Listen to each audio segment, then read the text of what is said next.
Hello my dear students. तो आज हम देखने वाले operators in Python programming language. तो बेसिकली ऑपरेटर्स होते क्या है? ऑपरेटर्स एक स्पेशल सिंबल्स होते हैं जो कि यूज होते हैं ऑपरेशन करने के लिए, किसके बीच में? वेरिएबल्स और वैल्यूज के बीच में। Which type of operation? या तो कैलकुलेशन हो सकता है, कंपैरिजन हो सकता है, या डिसीजन मेकिंग, जहाँ पे आप कंडीशन यूज कर रहे हो, लूप यूज कर रहे हो, तो वहां पे ऑपरेटर्स यूज होते हैं कोई भी वेरिएबल्स या वैल्यूज के बीच में ऑपरेशन परफॉर्म करने के लिए। तो सिंपल ऑपरेटर्स क्या है? ऑपरेटर एक स्पेशल सिंबल्स है जो कि यूज होते हैं ऑपरेशन परफॉर्म करने के लिए, किसके बीच में? वेरिएबल्स और वैल्यूज के बीच में। एग्जाम्पल के थ्रू समझते हैं। यहाँ पे एक्स और वाई दो वेरिएबल्स है, या आप इसको ऑपरेंड्स बोल सकते हो, और इनके बीच में एक अरिथमेटिक ऑपरेटर जो कि एडिशन ऑपरेटर है वो यूज हुआ है। मतलब कि एक्स और वाई दो वेरिएबल्स है और उनके बीच में एडिशन ऑपरेशन परफॉर्म हो रहा है। नेक्स्ट है, यहाँ पे दो वैल्यूज है 20 और 10, इनके बीच में जो ऑपरेशन परफॉर्म हो रहा है वो है सब्ट्रैक्शन। तो इस तरीके से ऑपरेटर यूज किए जाते हैं। नेक्स्ट देखते हैं टाइप्स ऑफ ऑपरेटर्स। तो कुछ इस तरीके से टाइप्स ऑफ ऑपरेटर्स है पाइथन प्रोग्रामिंग लैंग्वेजेस में अवेलेबल है। तो देखते हैं वन बाय वन। सबसे फर्स्ट है अरिथमेटिक ऑपरेटर।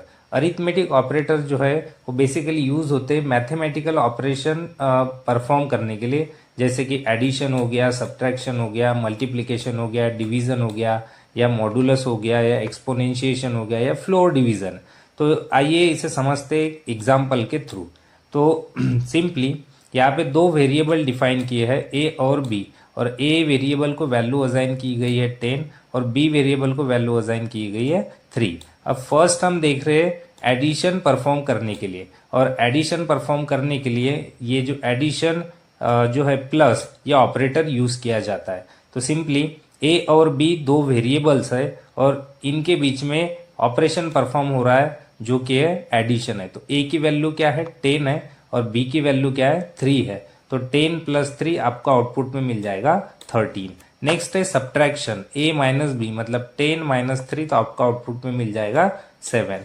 नेक्स्ट है मल्टीप्लीकेशन। मल्टीप्लीकेशन 10 × 3 आपको आउटपुट में मिल जाएगा 30। नेक्स्ट है डिवीजन।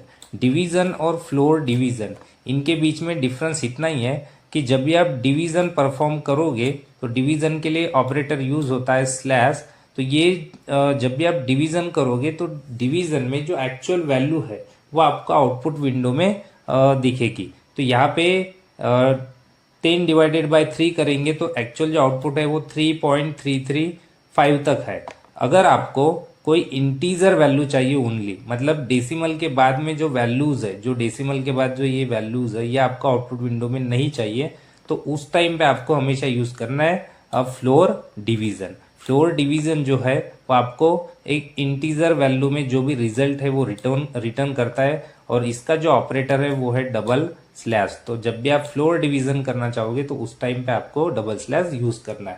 तो इस केस में आपको ओनली जो फ्लोटिंग पॉइंट जो है, मतलब ये डेसिमल जो पॉइंट है उसके पहले की जो इंटीजर वैल्यू है वही आउटपुट में रिटर्न करेगा।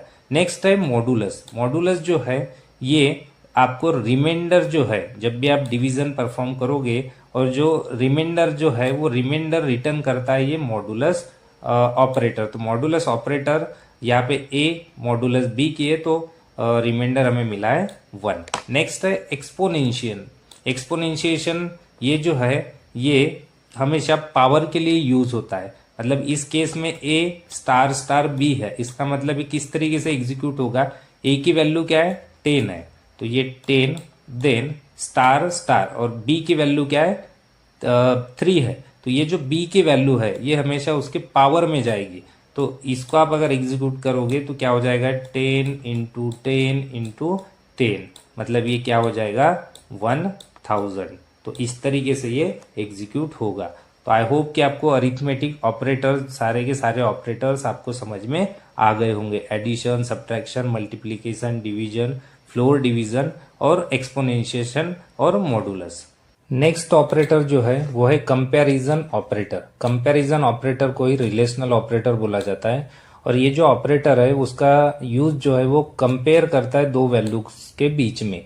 और ये आपको आउटपुट विंडो में रिटर्न करेगा या तो ट्रू या फिर फॉल्स, या फिर आपके प्रॉब्लम स्टेटमेंट के अकॉर्डिंग जो भी आप कंडीशन दोगे उसके अकॉर्डिंग आउटपुट विंडो में चीजें रिटर्न करेगा। तो कंपैरिजन ऑपरेटर बेसिकली कौन से एक है आपका ग्रेटर देन, देन है लेस देन है इक्वल्स टू, देन है नॉट इक्वल्स टू, देन है ग्रेटर देन इक्वल्स टू और लेस देन इक्वल्स टू। तो आइए इसको देखते एग्जाम्पल के थ्रू। तो यहाँ पे सिंपली हमने दो वेरिएबल डिक्लेयर किए हैं, एक ए जिसको वैल्यू असाइन कर दिए 10, एक बी वेरिएबल है जिसको वैल्यू असाइन कर दिए 30। नेक्स्ट किए हमने यहाँ पे प्रिंट जो है वो एक फंक्शन है जो कि आउटपुट विंडो में जो भी आपको चीजें डिस्प्ले करानी है तो by with the help of print function आप डिस्प्ले कर सकते हो। तो यहाँ पे हमने कंडीशन दी है कि ए is greater than B.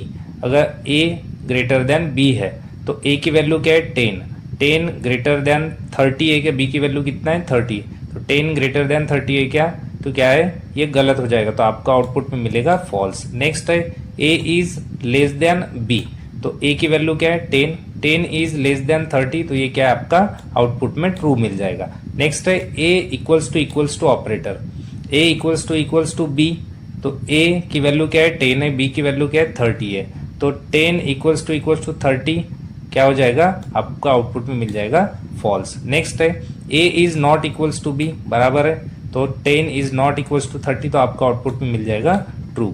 Then next है ए इज ग्रेटर देन और इक्वल्स टू बी, तो 10 जो है वो ग्रेटर है या फिर बी के बराबर है क्या, तो नहीं है, ग्रेटर भी नहीं है और बराबर भी नहीं है, तो क्या मिल जाएगा यहाँ पे फॉल्स। नेक्स्ट है ए इज लेस देन और equals to B, A is less than मतलब 10 जो है वो बी 30 से लेस देन है या फिर बराबर है, बराबर तो नहीं है लेकिन लेस देन है, तो यहाँ पे आपको मिल जाएगा ट्रू। ये हो गया एक एग्जाम्पल। सेकंड है कि एक कंडीशन के ऊपर बेस एग्जाम्पल लेते हैं, तो यहाँ पे हमने एज नाम से एक वेरिएबल लिए और उसको वैल्यू असाइन कर दिए 17, और यहाँ पे हम इफ यूज कर रहे हैं, कंडीशन यूज कर रहे हैं कि इफ एज कितनी है 17 is greater than or equals to 18, 17 is greater than or equals to 18, तो कंडीशन क्या है फॉल्स है, कंडीशन फॉल्स है तो क्या हो जाएगा आपका इफ वाला पोर्शन एग्जीक्यूट नहीं होगा, आपका एल्स वाला पोर्शन क्या हो जाएगा एग्जीक्यूट हो जाएगा और आपका आउटपुट में डिस्प्ले होगा नॉट एलिजिबल फॉर वोटिंग।